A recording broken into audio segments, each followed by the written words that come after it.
tayo ngayon. Try natin ang biyahe natin ngayon sa Lalabo. Kung ano ng balita, kung magkano nakakitaan ngayon. Hanap muna tayo ng booking ngayon. Hanap muna tayo. A few moments later. Guys, Sabado de Gloria. Talagang patiktikan dito. Day tayo. Hanap muna tayo ng first booking natin. Oras po 8 AM,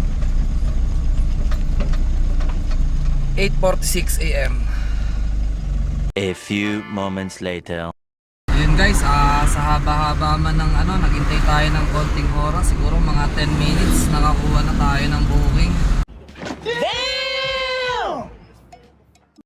Ayan guys, nakakuha na tayo ng booking. First booking natin ngayong araw, Sabado de Gloria. Tingnan natin kamusta ang biyahe ngayon. 1266. What the fuck? Silang to Taguig. Tara, puntahan na po natin. A few moments later. Ayan guys, andito na tayo sa pick up location. Ano lang, cardboard lang, 1000 kg yan lang Kaso di pwedeng sabayan to kasi priority rate na lang daw po.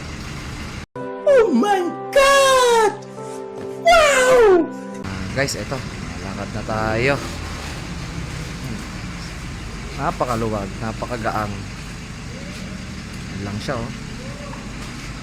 Okay. Ayun guys, na-pick up na natin, first pick up natin ngayon, last 9 na. Medyo malayo ngayon. Punta na tayo ng Taguig para ma-drop off na agad natin. Tara, let's go. A few moments later. Yan guys, first booking natin, 41 km. Puntahan na natin guys agad para ma-drop off na agad natin. Let's go. A few moments later. Ayun guys, andito na tayo sa drop off. Da-drop off na natin yung item. Hintay na lang natin bumaba yung mag-pick up ng item bago drop off na lang natin to. Kaya habang hinintay natin sila, hintay na tayo ng pang-booking natin, second booking.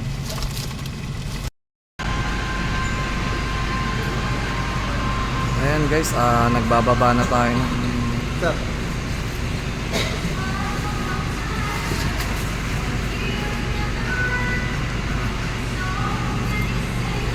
A few moments later.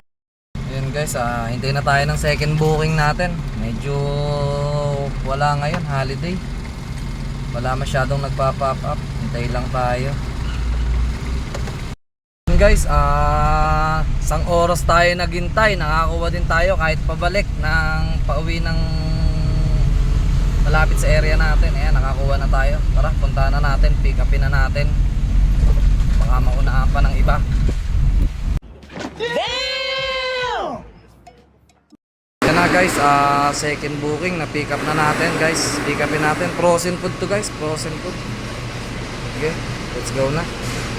A few moments later. Ayun guys, nakadalawang booking lang tayo pero kumita na tayo ng 4,200, ay 4,100. Pwede na siguro to, mga 1-2 crudo. Tapos bayad sa pahinante, pang sarili, bigay kay misis. Okay na to, uwi na tayo. Yan kagandahan minsan sa long drive. Maganda-ganda kitaan. Pero mas maganda kitaan sa malapitan kasi sobra traffic within the Metro Manila. Kaya guys, salamat. Update na lang ako pag nasa bahay na ako. Ingat. Guys, andito na ako sa bahay. Kararating ko lang. Siguro 3:30 na. Start tayo ng 9 AM. Eto, okay na siguro 'yon. Kumita tayo ng 4,100 pero tatanggalin pa natin doon yung toll gate. Crudo saka yung top up natin. Siguro linis tayo doon mga 2,200. Ganun. Pwede na 'yon. Sige guys. Bukas ulit. Peace you.